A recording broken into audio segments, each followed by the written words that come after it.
New York থেকে মাননীয় প্রধান উপদেষ্টার পক্ষ থেকে বিরাট বিরাট সুখবর আসছে। হ্যাঁ, সত্যিকার অর্থে এবার বাংলাদেশের রাজনীতির চূড়ান্ত বন্দোবস্ত হচ্ছে। নিউ ইয়র্কে বসেই একটা দফারফা হবে, এর সুফল পুরো জাতি পাবে। বয়সটার 85 ছুঁই ছুঁই, তবুও যেন কোনোভাবেই থামানো যাচ্ছে না তাকে। যতদিন যাচ্ছে ততই খ্যাতি, সম্মান আর স্বীকৃতির তালিকা বড় করছেন ডক্টর মোহাম্মদ ইউনূস। বাংলাদেশের অন্তর্বর্তী সরকারের প্রধান উপদেষ্টা ডক্টর মোহাম্মদ ইউনূসকে প্রশংসায় ভাসাচ্ছেন মার্কিন প্রেসিডেন্ট ডোনাল্ড ট্রাম্প। এমন একটি ভিডিও সামাজিক যোগাযোগ মাধ্যমে ভাইরাল হয়েছে।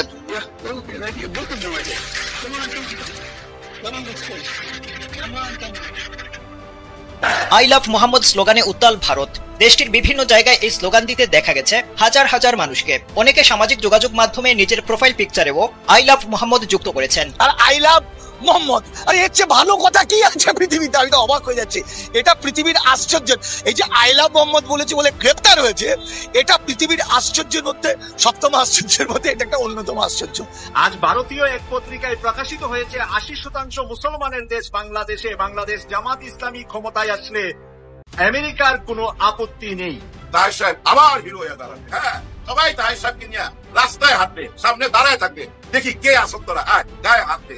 এরকম একটা চ্যালেঞ্জ করছে কে জানেন? আমাদের ইলিয়াস হোসেন। যে কালকে আব্দুল্লাহ তাহের সাহেবকে নিয়ে জুম্মার নামাজ পড়বো, আয় দেখি কার ধারে কটা মাথা আছে, আয় দেখি বাপের বেটা হইলে আয়া দেখাইছে, গায়ে হাত দিয়ে দেখাইছে, এরকম কথা। আমি আগেই বলেছি যে প্রধান উপদেষ্টা যে পলিটিশিয়ানদের 6 রাজনীতিবিদকে নিউ ইয়র্ক নিয়ে গেছেন, একজন ইউএস থেকে জয়েন করেছেন, এটা স্বাভাবিক কোনো কারণ না। জাতিসংঘের সাধারণ পরিষদ অধিবেশন বা এই রিলেটেড কোনো হিসাব নিকাশের সাথে মিলে না, কোনো প্রয়োজন নাই। মূলত নানান গোষ্ঠীকে এনগেজ করে বাংলাদেশের রাজনীতির একটা সমাধান করা, একটা ঐক্যমতে বা দফারফায় পৌঁছানো এই নিউ ইয়র্ক সফরের অন্যতম উদ্দেশ্য প্রধান উপদেষ্টা। বিএনপি, জামাত, এনসিপি কে একসাথে বসানো, আরো নানান গোষ্ঠীর সাথে পর্দার অন্তরালেও এদের আলাপ আলোচনা হয়, ডেফিনেটলি আমরা জানি। এগুলোর যথেষ্ট ডেভেলপমেন্ট হয়েছে। সেখানে মূল সুখবর যেটা, সেটা হচ্ছে জুলাই সনদ হবে, মানে জুলাই সনদ বাস্তবায়ন হবে। বিএনপি যেটা চায় যে জুলাই সনদ জাস্ট একটা রাজনৈতিক দলিল, এটা বাস্তবায়ন না হোক, কিন্তু না, প্রধান উপদেষ্টা নিউ ইয়র্ক থেকে সুখবর হচ্ছে জুলাই সনদ বাস্তবায়নই হবে সাংবিধানিক আদেশে। জামাত, এনসিপি, চরমোনা এরা যেটা বলছে জুলাই সনদ বাস্তবায়ন করতে হবে এবং জুলাই সনদের ভিত্তিতে নির্বাচন করতে হবে। নিউ ইয়র্ক থেকে যে খবরটা এসছে, জুলাই সনদ বাস্তবায়ন হবে এবং জুলাই সনদের ভিত্তিতেই আগামী ফেব্রুয়ারিতে নির্বাচন হবে। এখন এই জায়গায় আমাদের একটা স্ট্যান্স আপনারা জানেন যে ফেব্রুয়ারিতে নির্বাচন আমরা বিশ্বাস করি না। তবে হ্যাঁ, জুলাই সনদের ভিত্তিতে সংস্কারের পর, লেভেল প্লেইং ফিল্ড করার পর যদি ফেব্রুয়ারিতে না, যদি ডিসেম্বরেও করতে পারে, কোনো আপত্তি নেই। এটা জামাত ইসলামী বলেছে, আমাদের নাগরিক সমাজের কথা এটা। তো এটা একটা সুখবর দর্শক, যে জুলাই সনদ বাস্তবায়ন হবে এবং নিউ ইয়র্ক থেকে খবর, এবং ফেব্রুয়ারিতে নির্বাচন হবে। প্রধান উপদেষ্টা বিশ্ব নেতাদের এটাই জানাচ্ছেন এবং বিএনপি, জামাত এদেরকে, এনসিপি এদেরকে একটা লাইনে আনার জন্য যে তৎপরতা চলছে নিউ ইয়র্কে, তার মূল কথা, সার কথা, ডেভেলপমেন্ট এটাই। জুলাই সনদ বাস্তবায়ন হবে এবং তার ভিত্তিতেই ফেব্রুয়ারিতেই জাতীয় নির্বাচন হবে। এটা অবশ্যই সুখবর। ফেব্রুয়ারিতে যদি জাতীয় নির্বাচন জুলাই সনদের ভিত্তিতে ফ্রিফেয়ার হতে পারে, কোনো সমস্যা নেই। যে আশঙ্কাটা আমাদের ছিল যে বিএনপি ভোট চুরি করবে, এই আশঙ্কাটা কিছু কিছু কেটে যাচ্ছে। কারণ কারচুপির রাস্তা বন্ধ হয়ে যাচ্ছে, ইন্টারন্যাশনাল কমিউনিটি এনগেজড হচ্ছে। যদিও বিএনপি হারার পরে কারচুপির অভিযোগ করবে, এটা করে কোনো লাভ নেই, যেরকম ডাকসুতি করছে। এই কান্নাকাটির কোনো তাৎপর্য নেই, এগুলো একদম ভ্যালুলেস। ইন্টারন্যাশনাল অবজারভাররা থাকবে, জাতিসংঘ, যুক্তরাষ্ট্র, যুক্তরাজ্য থাকবে, সিসি ক্যামেরা থাকবে সব জায়গায়। এই জন্য টাকা পয়সার সংকট থাকলে ইউএনডিপি আরো অনেকে টাকা পয়সা দিবে। সবার মধ্যস্থতা, সবার চোখের সামনে একটা সুষ্ঠু নির্বাচন ফেব্রুয়ারিতে হবে। প্রধান উপদেষ্টা এই বিষয়ে ডিটারমাইন্ড যে ফেব্রুয়ারি পার করা যাবে না। আবার এদিকে জামাত, চরমোনাই, এনসিপির কথা এটা না হলে ফেব্রুয়ারিতে নির্বাচন আমরা মানি না। এখন সেটা মানার উদ্যোগ নেওয়া হয়েছে। দর্শক, কালবেলা এই বিষয়ে সুন্দর একটা রিপোর্ট করেছে, এটা একটু আমরা বিশ্লেষণ করবো। শীঘ্রই হবে জুলাই সনদ, ফেব্রুয়ারিতে নির্বাচন, বিশ্ব নেতাদের ডক্টর ইউনূস এটা জানিয়েছে। জাতিসংঘের সাধারণ পরিষদের অধিবেশনে অংশ নিয়ে নিউ ইয়র্কে ব্যস্ত সময় কাটাচ্ছেন প্রধান উপদেষ্টা ডক্টর মোহাম্মদ ইউনূস।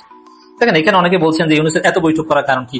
আরে ভাই, যাই হোক, ওখানে দেখেন, ওখানে যত বিশ্ব নেতা আছে তার মধ্যে সবচেয়ে বেশি ফোকাস এখন ডক্টর ইউনূসের দিকে এবং তিনি সবচেয়ে ব্যস্ত সময় পার করছেন। প্যারিসের মেয়র থেকে শুরু করে বিভিন্ন দেশের রাজা, রানী, প্রেসিডেন্ট, প্রধানমন্ত্রী তাদের সাথে বৈঠক করছেন।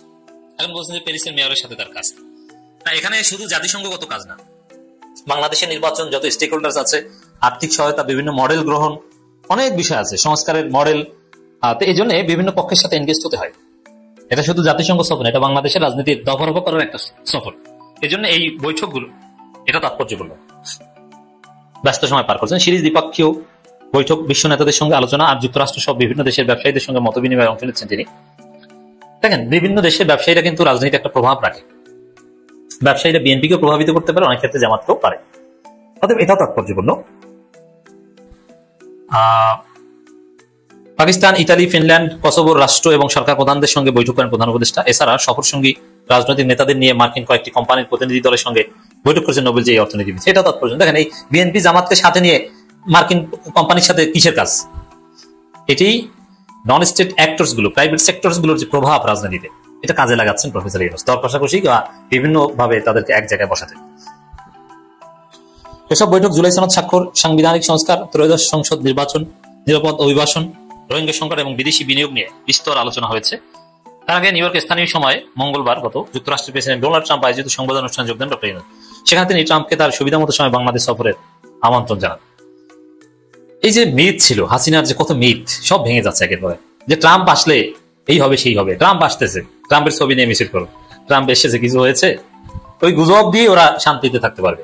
বাস্তবে আওয়ামী লীগ কিচ্ছু করতে পারবে, বাংলাদেশ আওয়ামী লীগ কোনোদিন ফিরবে না, ফিরতে দেওয়া হবে না। প্রধান উপদেষ্টা প্রেস উইং জানিয়েছেন, নিউ ইয়র্ক স্থানীয় সময় প্রধান উপদেষ্টা 4টি দেশের সরকার প্রধান এবং মার্কিন কয়েকটি কোম্পানির প্রতিনিধিদের সঙ্গে আলাদা বৈঠক করেন। এই বৈঠক এগুলো সাধারণত G2G অথবা স্টেট লেভেলের বৈঠক হলো বাংলাদেশ ইন্টারনাল নেক্সট ইলেকশন এবং রিফর্মস নিয়ে ব্যাপক আলোচনা হচ্ছে, এবং সেই জায়গায় সঙ্গত কারণে বিএনপি, জামাত, এনসিপিকে এক জায়গায় আনার জন্য তাদেরকেও ব্যবহার করা হচ্ছে। এই যে বৈঠক, সবগুলো সার কথা যেটা উঠে এসেছে, বৈঠকের ফাইন্ডিংস সবাইকে প্রফেসর ইউনূস জানাচ্ছেন, বিশ্ববাসীকে সাক্ষী রাখছেন, যাতে বাংলাদেশের রাজনৈতিক দল, বিশেষ করে বিএনপি যেন উল্টাপাল্টা করতে না পারে। সার কথা একটাই, জুলাই সনদ হবে এবং জুলাই সনদের আলোকেই ফেব্রুয়ারিতে নির্বাচন হবে, মানে সংবিধানে হাত দেওয়া হবে। সরকার প্রধান এবং মার্কিন কয়েকটি কোম্পানির প্রতিনিধির সঙ্গে আলাদা বৈঠক করেন। এসব বৈঠকে সেসব দেশের সরকার প্রধানদের প্রধান উপদেষ্টা জানিয়েছেন, বাংলাদেশের রাজনৈতিক দলগুলো শীঘ্রই সাংবিধানিক ও রাজনৈতিক সংস্কার মূল বিষয়গুলো নিয়ে প্রণীত জুলাই সনদ সই করবে এবং এটা সরকার বাস্তবায়ন করবে। আই রিপিট, জুলাই সনদ সই করা মানে বিএনপি যে থিওরি, যে জাস্ট একটা দলিল হয়ে থাকবে, বাস্তবায়ন পরবর্তী সংসদ দেবে না, সরকারই বাস্তবায়ন করবে। বাস্তবায়নের গ্রান্টের ভিত্তিতেই সই হবে এবং ইনস্ট্যান্ট বাস্তবায়ন করা হবে সাথে সাথে।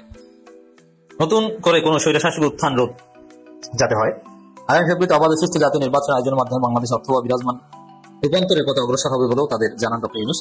প্রধান উপদেষ্টা প্রেস সচিব শফিকুল আলম বলেন, 4 বিশ্ব নেতার সঙ্গে বৈঠকের মাধ্যমে বাংলাদেশ দ্বিপক্ষীয় সম্পর্ক নতুন উচ্চতায় পৌঁছেছে। একই সঙ্গে রোহিঙ্গা সংকট সমাধানে আন্তর্জাতিক সহায়তা বাড়ানোর বিষয়ে দুই দল একমত হয়েছে। যদি ফেব্রুয়ারিতে নির্বাচন করতে পারেন, সংস্কার করে দিয়ে যেতে পারেন এবং সেদিকে যাচ্ছে, এটাকে আমরা সুখবর বলছি এই কারণে যে আমাদের কাঙ্ক্ষিত সংস্কার হয়তো বা আদায় হবে এবং ডাকসু নির্বাচনের পর সংস্কারের সম্ভাবনা বেড়ে গেছে এবং ইউনূসও সেই লন্ডন সমঝোতা থেকে কিছুটা পিছু হটা শুরু করেছে।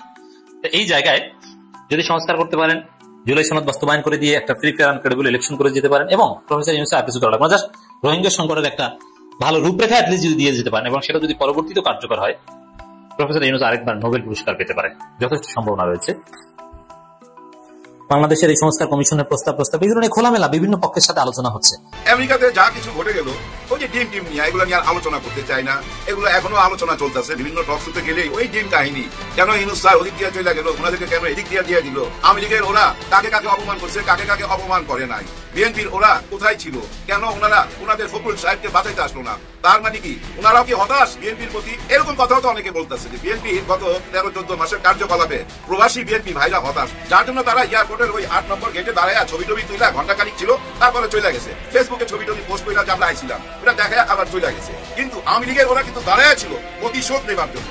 দেখেন ওই যে ডিম মারছে যে ছেলেটা, ওই ছেলেটা কিন্তু এখন অনেক বড় হিরো, তাকে ফুলের মালা টালা দিয়া বুঝছেন শেখ হাসিনার সাথে কথা বলাই দিছে, শেখ হাসিনা তার সাথে কথা বলতেছে, তাকে দোয়া কইরা দিতেছে এবং শেখ হাসিনা দেখেন টেলিফোনে কথা বলতে খুবই পছন্দ করে। আমার মনে হয় কত মানুষের সাথে তো কথা বললো গত 14 মাসে এবং কিছু অডিও কল বেরিয়েছিল যে ইনু তো আপনারা চিনেন, তথ্যমন্ত্রী ছিল, ঘুম থেকে উঠা তার একটাই কাজ ছিল বেগম জিয়ার গীবত গাওয়া, কি নোংরা কথা বলতো এবং জিয়ার রহমানকে ছোট করা, এটাই ছিল তার একমাত্র কাজ।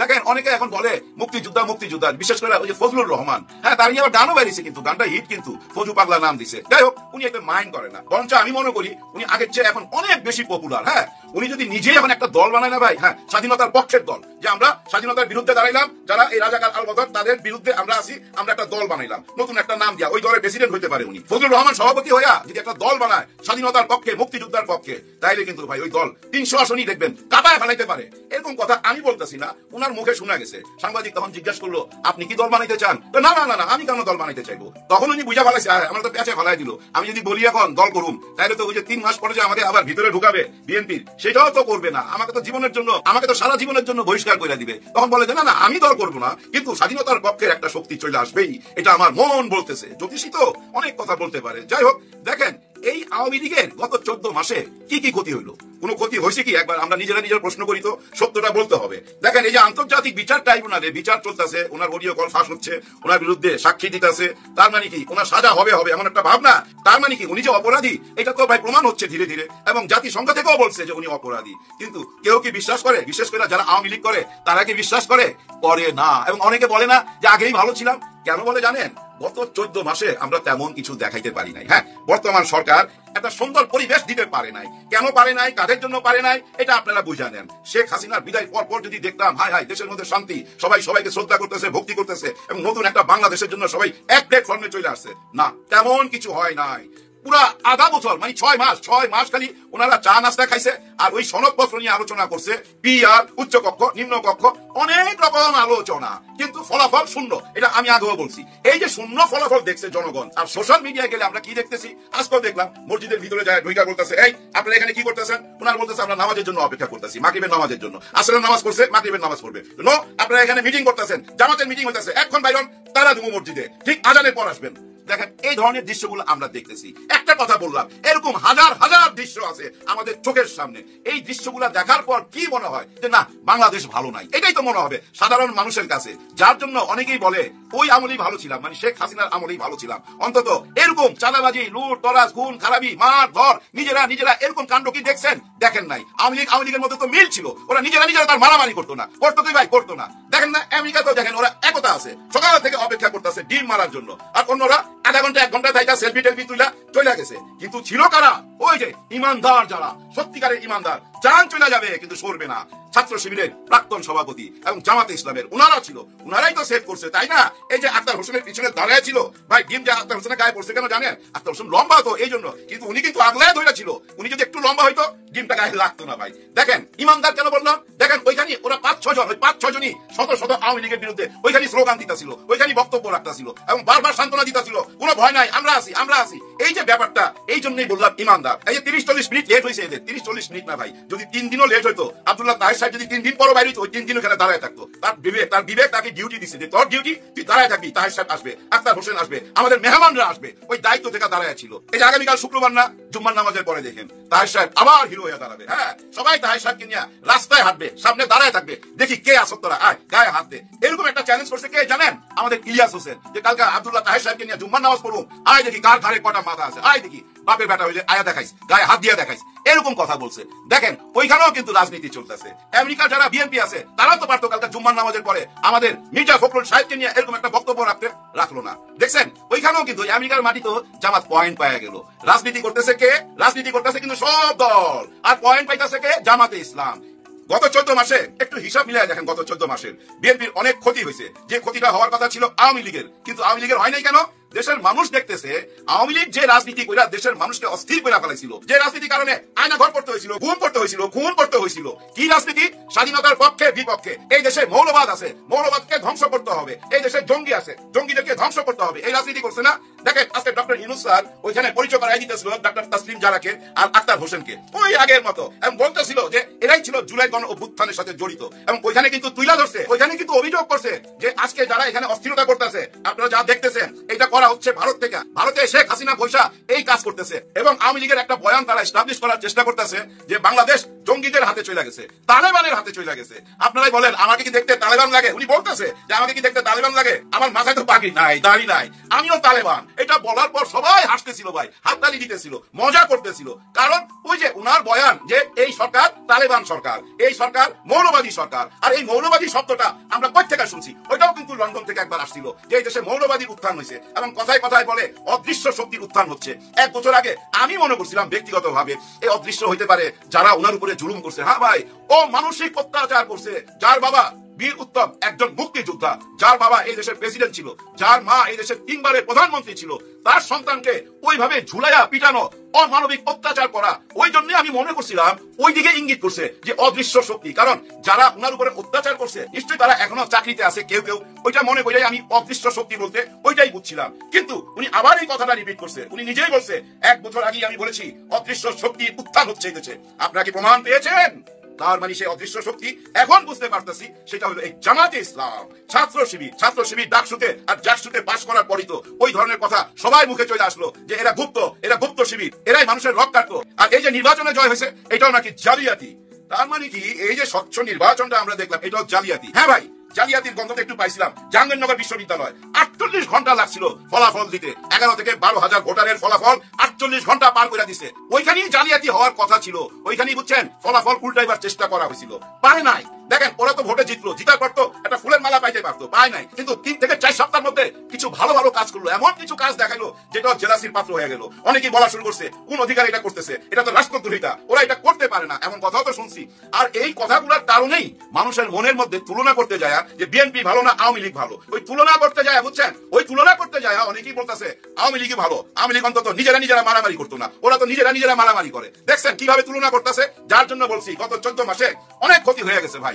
আপনারা যারা আওয়ামী লীগকে আনার জন্য চেষ্টা করতেছেন বা বলতেছেন এই নির্বাচনে তাদের কি দরকার, আওয়ামী লীগকে দরকার, তাদেরকে একটা কথা বলে বিদায় নিতেছি। দেখেন সেম কথাটা ভাবছিল শহীদ জিয়াউর রহমান। হ্যাঁ, এই সুচিন্তাটা। আওয়ামী উৎপাতের কথা আমরা বারবার বলছি, তার একটা নমুনা তো আসলে আমরা দেখলাম নিউ ইয়র্কে। এবং নিউ ইয়র্কের বিষয় নিয়ে এর আগে আমি কথা বলেছি যে ওখানকার আওয়ামী যে বদমাইশ টাইপের লোকজন আছে, সেই লোকজনরা যে অভদ্র কাজগুলো করেছে তাদের প্রতিবাদ করবার অধিকারকে আমি বারবার বলেছি, তাদের অধিকার আছে। কিন্তু যে কাজগুলো করেছে এগুলো প্রতিবাদের থেকে খুবই অভদ্র জায়গায় চলে গেছে। প্রবাস জীবনের কি কষ্ট সেটা আমরা জানি। একটা মানুষ কত কষ্ট করে বিদেশে যায়, পরিশ্রম করে, কাজ করে, সেটেল হয়, এবং সেখানে যখন তারা এই অভদ্র আচরণগুলো করে শুধুমাত্র দলের লোকদের খুশি করবার জন্য। আবার কেউ আছে এগুলো করে কিন্তু ছবি তোলে, অ্যাসাইলাম অ্যাপ্লিকেশন করে। এগুলো লন্ডনে আমি দেখেছি। অ্যাসাইলাম, যেহেতু আমি শত অ্যাসাইলামের ম্যাটার ডিল করেছি, ইচ্ছা করে মানে যে সে প্রতিবাদ করে তার বাংলাদেশে ফিরে যাওয়াটা এখন হুমকি, সে অমুকের বিরুদ্ধে কথা বলেছে, অমুকের বিরুদ্ধে এই অন্যায় কাজটা করেছে। কিন্তু ফৌজদারি অপরাধ করে আপনি পাবলিক প্লেসে যে অভদ্র আচরণ সেগুলো তৈরি করে এরপরে আপনি ওইটার বেনিফিট ওখানকার কোর্ট থেকে নেবেন, ব্যাপারটাকে এত সাদামাঠা দেখবার কোনো সুযোগ নাই। বাস্তবতা অনেক ডিফারেন্ট। আমার ইংল্যান্ডের অ্যাসাইলাম ডিল করবার যে অভিজ্ঞতা সেখান থেকে দেখেছি। অতএব এই আওয়ামী উৎপাতকারীদের মাথায় রাখতে হবে যে আপনাদের এই কাজগুলো দেশেরও ক্ষতি হচ্ছে, আপনার নিজেরও ক্ষতি হবে। এবং সরকার যেহেতু এটাকে খুব সিরিয়াসলি নিয়েছে, নিউ ইয়র্ক সহ বিভিন্ন জায়গার পুলিশ প্রশাসন আমেরিকাতে এগুলোর অ্যাকশনে যাবে। অতএব সেই জায়গাগুলো মাথায় রাখবেন। বাট ইকুয়ালি অনেকে দাবি করছে তাদের পরিবারকে হেনস্থা করা, বাংলাদেশে গ্রেফতার করা, এই কাজগুলো করার আমি পক্ষপাতি না। কারণ পরিবারের সদস্যরা এই অন্যায় কাজটা করে নাই। সে হয়তো ওই দুষ্ট লোকের আত্মীয় স্বজন, বাবা মা, ছেলে মেয়ে হতে পারে, কিন্তু এই অন্যায় কাজের সাথে সে জড়িত না। অতএব যিনি জড়িত না তাকে এই ফৌজদারি অপরাধের মানে শাস্তি দেওয়া অথবা তাকে হুমকি দেওয়া, তার বাড়িতে র্যাবের গাড়ি পাঠানো, পুলিশ দিয়ে খোঁজ খবর নেওয়া, এগুলো করাটা খুবই অন্যায় কাজ হবে, এটা ন্যায্য কাজ হবে না। যে উপকরণটা আজকে টাচ করতে চাই সেটা হচ্ছে যে সরকারের পররাষ্ট্র মন্ত্রণালয়ের বেশ কিছু কর্মকর্তা এই সিন্ডিকেট আকারে এই কাজটা করতে দিছে, ঘটনা ঘটেছে। আপনারা যদি দেখেন যে মির্জা ফখরুল ইসলাম সাহেব যখন বের হয়ে এসছেন, জামাত শিবিরের সাবেক শিবিরের নেতারা যারা পিছনে ডক্টর তাহের সাহেবকে কর্ডন করে আনছেন, সেই সময়টাতে একজন সুটটাই পরা একটা লোক মির্জা ফখরুল সাহেবকে হাত টান দিয়েছে, এদিকে আসেন, এরকম এদিকে আসেন, আমার সাথে আসেন। এবং এই লোকটাকে পরে আইডেন্টিফাই করা হয়েছে দেখলাম নিউ ইয়র্কে, আপনার বাংলাদেশের যে ওয়াশিংটনে যে আমাদের যে দূতাবাস আছে সেখানে কাউন্সিলর শোয়েব আবদুল্লাহ নামে। সে একসময় জহুরুল হক হলে অথবা ফজলুল হক হলে সায়েন্স ফ্যাকাল্টিতে ছাত্রলীগের কমিটিতে ছিল, সহ সম্পাদক অথবা সহসভাপতি হোয়াটএভার, এবং এটা খতিয়ে দেখা দরকার। এই লোকটাই মিসগাইড করেছে। এর সাথে এই লোকটাকে কিন্তু ইতিমধ্যে ট্রান্সফার করে নেপালে ডেপুটি অ্যাম্বাসেডর করা হয়েছিল। তার এত ক্ষমতা, বর্তমানে যে রাষ্ট্রদূত আছেন সেই সালাউদ্দিন নোমান চৌধুরী, উনি তাকে সেই নেপাল থেকে আবার ওয়াশিংটনে আমেরিকাতে ফেরত নিয়ে গেছেন এই প্রোটোকল ডিল করবার জন্য। এবং এর সাথে আরও একজনের নাম আসছে দেখলাম। এবং এই বর্তমান যে রাষ্ট্রদূত সে কে দেখবেন, 2018 সালে যে রাতের ভোট হয়েছে, এই রাতের ভোটে নির্বাচনের পরে সারা দুনিয়ার মানুষকে লেজিটিমেসি তৈরি করবার জন্য, ডিপ্লোম্যাটদেরকে বোঝানোর জন্য যা যা করবার চেষ্টা, এটা সে চেষ্টা করেছে। আরেকজন কর্মকর্তার কথা এসছে, তার নাম হচ্ছে শাহ আসিফ রহমান। তিনি হচ্ছে জাতিসংঘের যে নিউ ইয়র্কে আমাদের স্থায়ী দপ্তর আছে সেখানে কাজ করেন, এবং আওয়ামী লীগের সাবেক যিনি পররাষ্ট্রমন্ত্রী তার সাথেও তিনি সেক্রেটারি হিসেবে কাজ করেছেন লম্বা সময়। অতএব এই যে লোকগুলো এবং দেখেন যে জটলাটা কিভাবে পাকাইছে, যে প্রথম জিনিসটা ছিল যে সবাই ভিআইপি গেট দিয়ে প্রফেসর ইউনূসের সাথে বের হয়ে যাবেন যেহেতু রাষ্ট্রের মেহমান। সরকার যে বক্তব্যটা দিয়েছে তারা ভিসা জটিলতার কারণে, আগে পরে ভিসার হওয়ার কারণে, নাম সময় মতো না পৌঁছার কারণে, সিকিউরিটি ভেটিং না করার কারণে ভিআইপি গেট থেকে ভিভিআইপি লাউঞ্জ দিয়ে যেটা প্রফেসর ইউনূসকে তার টিম সহ নিয়ে গেছে, ওনাদেরকে তারা মিস করেছে। আমরা যদিও মনে করি যুক্তিটা, এই কাজটা, এই বক্তব্যটা খুবই দুর্বল একটা বক্তব্য এবং মানে খুবই অগ্রহণযোগ্য আর কি। আমরা মনে করি যে ওনাদের এটা সিরিয়াসলি খতিয়ে দেখা দরকার। বিষয়টাকে এরকম না, আসলে প্রোটোকলে ওনাদের নাম বাদ দেওয়া হয়েছে। এই যারা যারা এখানে জড়িত, এই যে ক্রিমিনাল গ্যাং যেটা দেখলাম এখানে, শোয়েব আবদুল্লাহ, তারপরে সালাউদ্দিন চৌধুরী, এই যারা রাশিদা যাচ্ছে, এই গ্যাং মিলে এই কাজটা করেছে কিনা সেটা পররাষ্ট্র মন্ত্রণালয়কে সিরিয়াসলি ইনভেস্টিগেশন করে এটা উত্তর দিতে হবে। কারণ এটা কোনো হাস্যকর হেলা খেলার বিষয় না, এটা হবে, আমরা সবাই জানি এই ধরনের ঘটনা ঘটবে। এটা প্রিয়াম করাটা, এটা সায়েন্স মানে সায়েন্টিফিক ইনোভেশনের, রকেট সায়েন্সের মতো কোনো ব্যাপার না আর কি। তো সেইটা একটা গুরুত্বপূর্ণ জায়গা, আমাদেরকে ভেবে দেখা দরকার যে কারা মির্জা ফখরুল সাহেবকে, এরপরে বিএনপির লোকদেরকে তারা মেসেজ দিয়েছে যে ওনারা ভিভিআইপি গেট দিয়ে বের হয়ে যাবে, আপনারা চলে যান। তো বিএনপি নেতাকর্মীরা অনেকে চলে গেছে। তারপরে আবার বলা হয়েছে যে ওনাদেরকে 4 নম্বর গেটে আসতে বলেন, কিন্তু তাদের